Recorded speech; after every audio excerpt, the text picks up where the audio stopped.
Bismillahirrahmanirrahim. Assalamualaikum warahmatullahi wabarakatuh.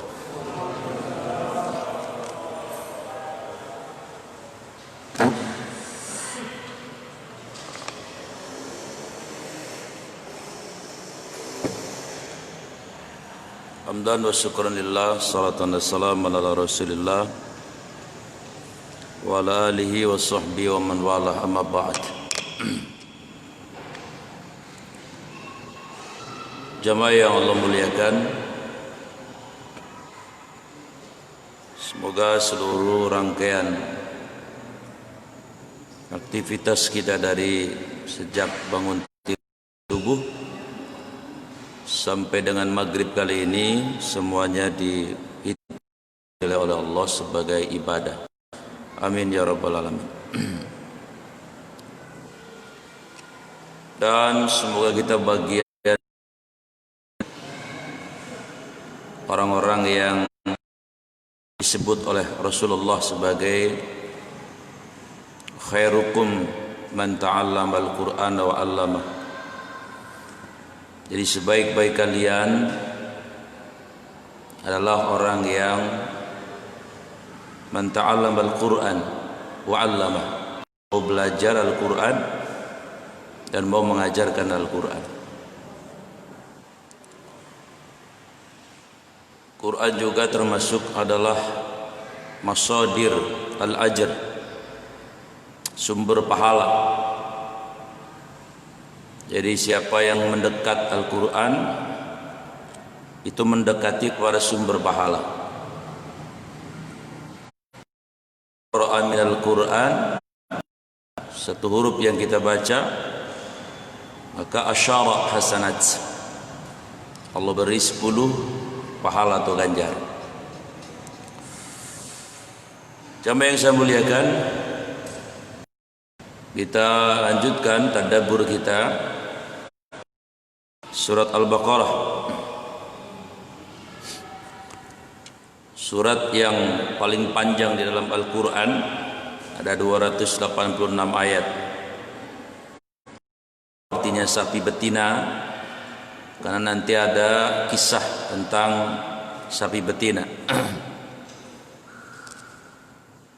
Surat Al-Baqarah kategorinya adalah Madaniyah.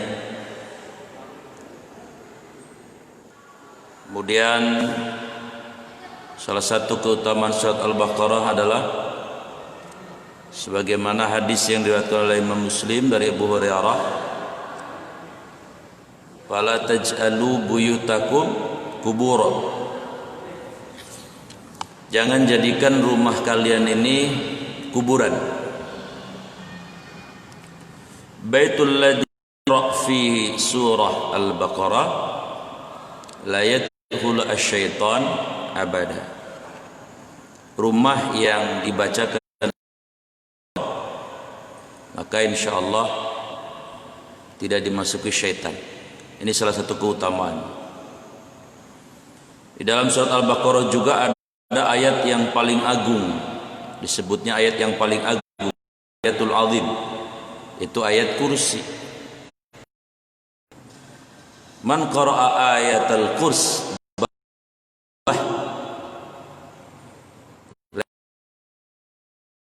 ilal jannah illa al maut. Siapa yang baca ayat kursi setelah sholat wajib, maka tidak ada yang bisa menghalangi dia untuk ke surga kecuali kematian. Maksudnya orang yang baca ayat kursi itu dengan surga dekat, gampang. Kalaulah tidak ada mati langsung surga, kira-kira begitu.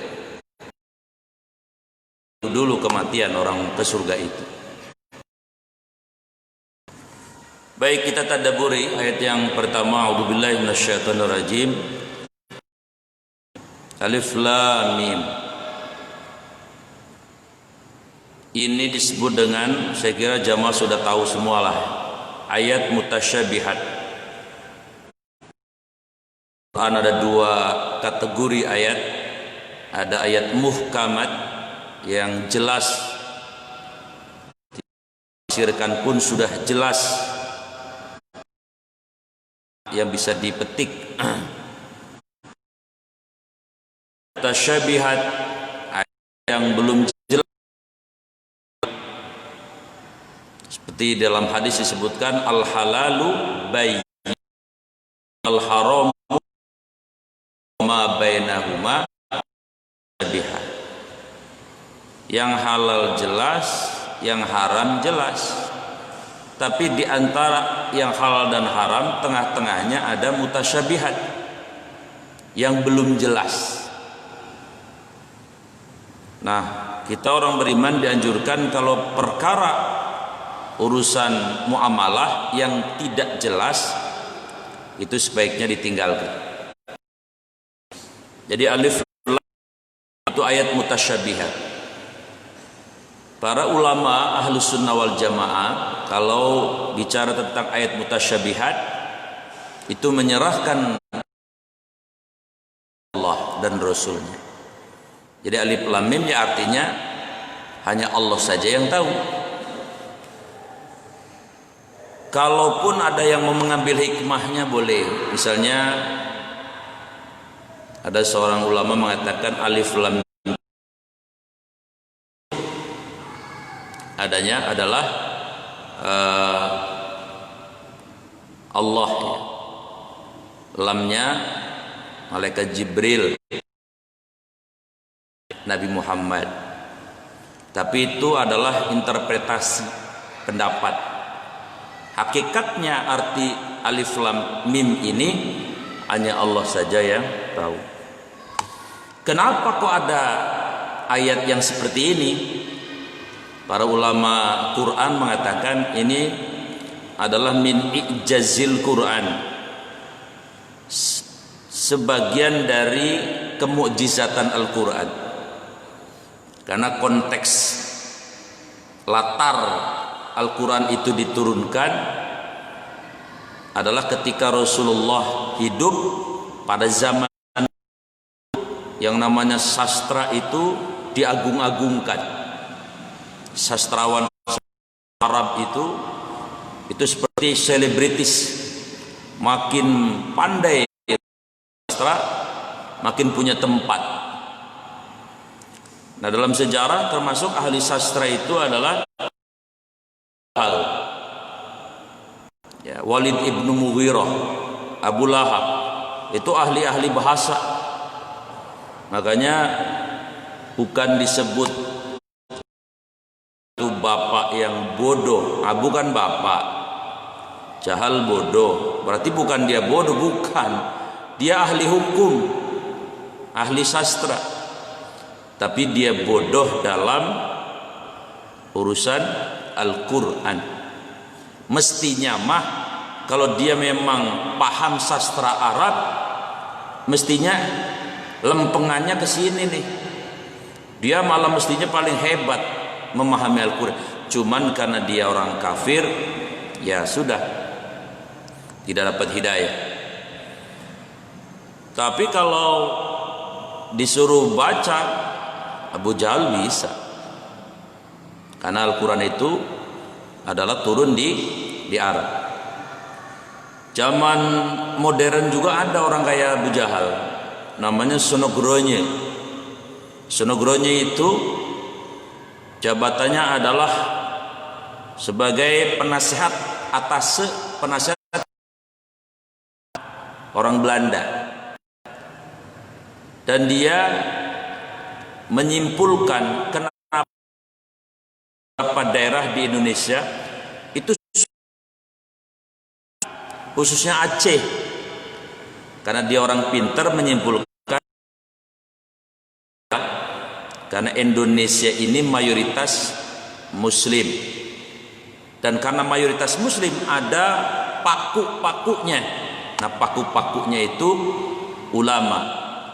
Nah, pegangan ulama Quran, Sunnah, ajaran Islam. Maka Sonogronya itu membuat satu strategi. Kalau begitu, untuk menaklukkan, tanda petik menaklukkan dengan cara licik orang-orang Indonesia, khususnya orang Aceh, saya harus memahami Quran.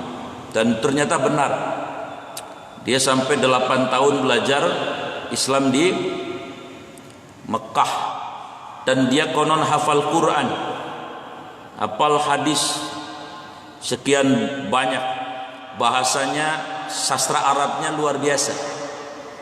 Tapi mati senogronya tetap seperti Abu Jahal, orang kafir. Nah, jadi kalau ditanya kenapa ada ayat lam ra kemudian ya sin alif lam mim, itu min ijazil Quran, bagian dari mukjizatnya Al-Quran. Selanjutnya ayat yang kedua, dalika, inilah Alkitab, yaitu kitab Quran. Kenapa disebut dalikal kitab? Karena Al-Quran ini ditulis. Kataba artinya telah menulis, kitabatan tulisan, masdar. Quran itu ditulis. Sejak Nabi hidup, Nabi sudah memerintahkan untuk menuliskan Al-Quran dan melarang menuliskan apa yang dari beliau, namanya hadis. Makanya kalau hadis mah setelah sekian tahun lamanya, tapi kalau Quran langsung, cuman dulu ditulisnya tidak di mushaf, di batu, di pohon dan seterusnya. Jadi makanya disebut dengan Ummul Kitab, karena kitab artinya tulisan. Tetapi bukan sembarang tulisan tentu, karena semua yang nempel dengan Al-Quran, walaupun ini bentuknya kertas, semua ikut jadi mulia. Buktinya apa? Saya ingat betul Pak, ada perdebatan resmi antara pihak Muslim Islam dengan teman-teman kita dari Nasrani. Dari Muslim diwakili oleh Ustadz Nababan yang punya pesantren mu'allaf di Ciputat. Yang Nasrani diwakili oleh dua orang tokohnya, antara lain Pendeta Tampu Bolon. Itu menarik apa yang disampaikan oleh Ustadz Nababan. Disebut kitab suci itu, kata beliau, apabila isinya itu semua bukan perkataan manusia. Ya, satu-satunya kitab suci yang isinya perkataan bukan manusia ya cuman Quran. Ya mohon maaf, teman-teman kita Nasrani kan isi kitabnya itu ditulis oleh Pak Paulus. Pak Paulus itu hidup sudah sekian puluh tahun, bisa ratusan tahun ya, bisa jadi setelah Nabi Isa wafat. Jadi kata Ustaz Nababan, maka ini terbukti adalah sebagai kitab yang suci, karena yang lain isinya bukan perkataan tokoh-tokohnya tadi. Kemudian yang kedua, pernah ada juga tantangan, challenge.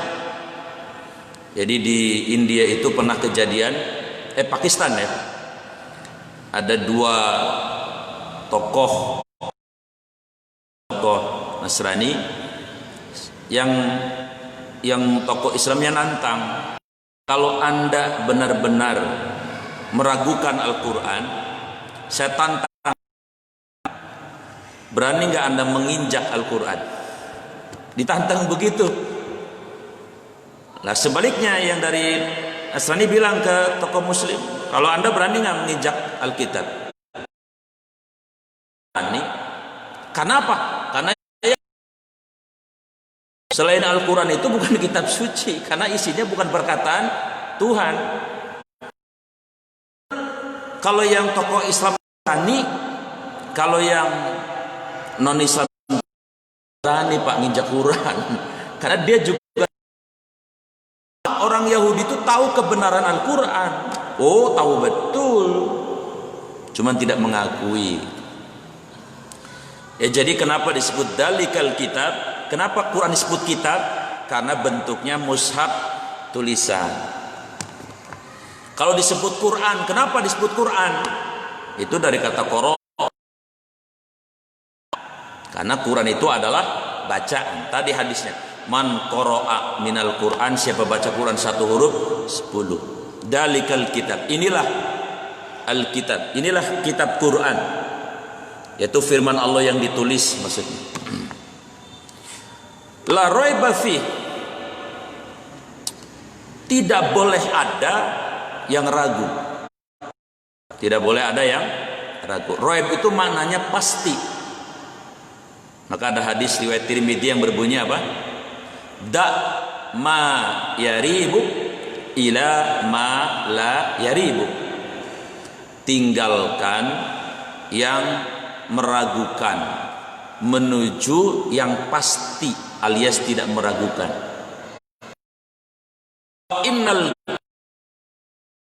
sesungguhnya dusta itu adalah ribah, menggelisahkan. Wasidq, jujur itu tuma'ninatun, menenangkan. Jadi Quran ini la raiba fi maknanya nggak boleh ada manusia ragu isi Al-Quran. Andai ada was-was dari setan, setan memprovokasi kita dengan was-was, lalu kita ragu dengan Quran, Pak, terus Israel nyabut nyawa kita, bahaya itu, bahaya itu.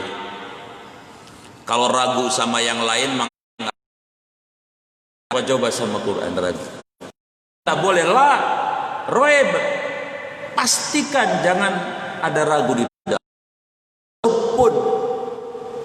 Apalagi mendustakan. Maksudnya apa mendustakan? Quran itu barang kuno, tidak relevan, nggak cocok, nggak kompatibel dengan alam kekinian. Jelas-jelas nih orang begini kalau mati repot ini tauhid akidahnya. Atau yang ngomong begini, ini kadang-kadang saya suka bingung, kok berani ya orang ngomong begini, ayat konstitusi itu di atas dan lebih tinggi daripada ayat kursi. Itu orang kalau mati, Pak, dan dia yakin begitu, kasihan akidahnya nanti. Karena jangankan meragukan Al-Quran, satu huruf saja kita meragukan Al-Quran, rusak iktikad kita. Karena kita dilarang untuk raib.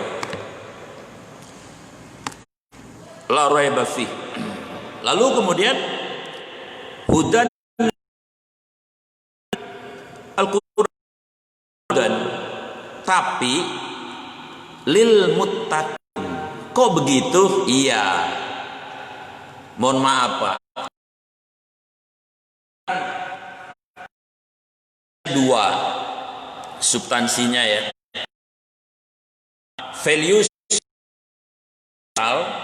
nilai-nilai transendental yang suci.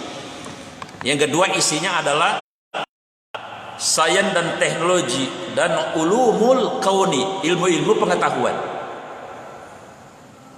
Atau ajaran etika moral yang universal. Kalau ada orang di luar Islam mengambil nilai-nilai Islam yang universal, bisa sukses. Ayat berapa itu? 30 atau 20? Hada basairul linnas. Ada basairul linnas wa huda wa rahma lil Quran itu kurikulum hidup linnas, untuk manusia pun bisa mengambil nilai ini.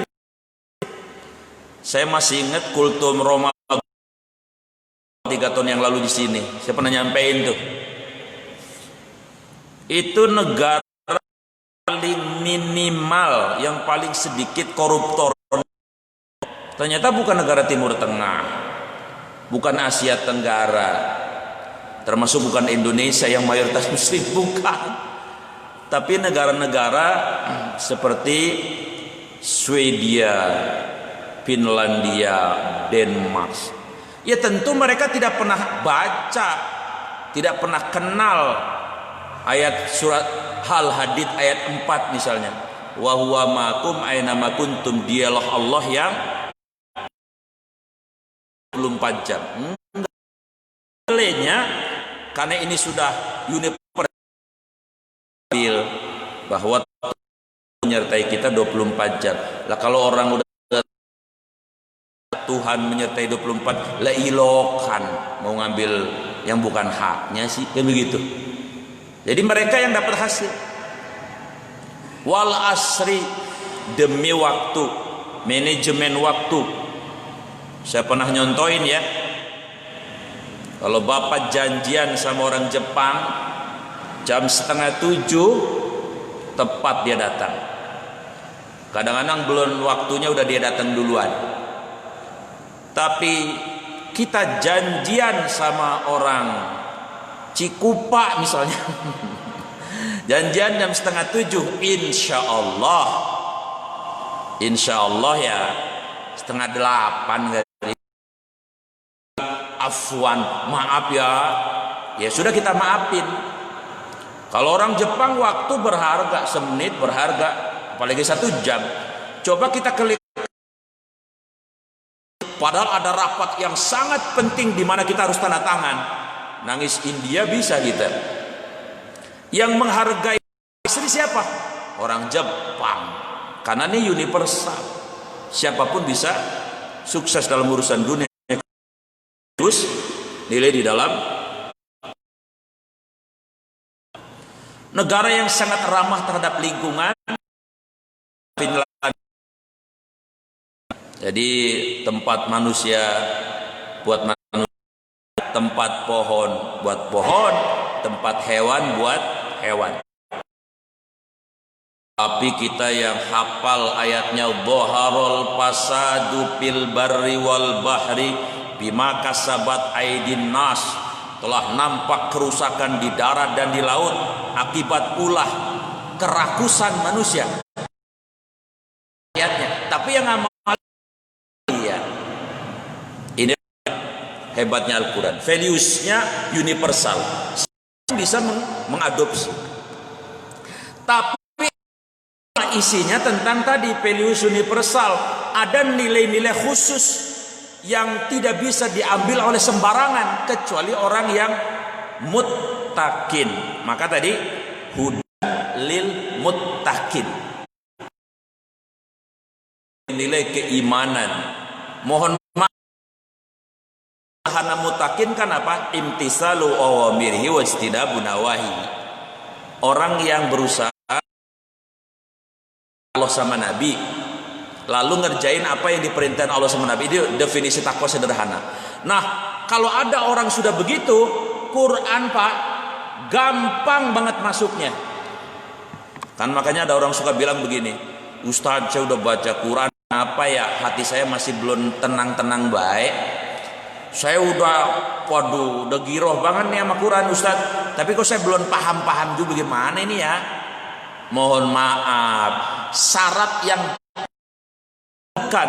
di mana Quran di kenikmatan adalah muttaqinnya tadi, takwanya.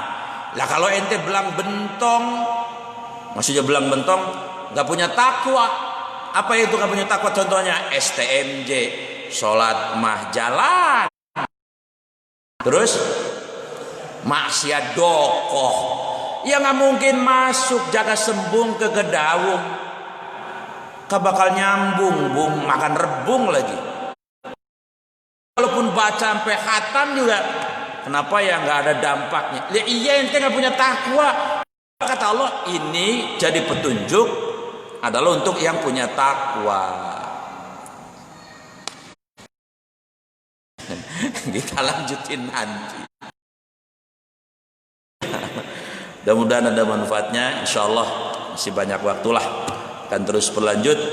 Kita tutup dengan doa kafaratul majlis. Subhanaka Allahumma wa bihamdik asyhadu an la ilaha illa anta astaghfiruka wa atubu ilaik. Assalamualaikum warahmatullahi wabarakatuh.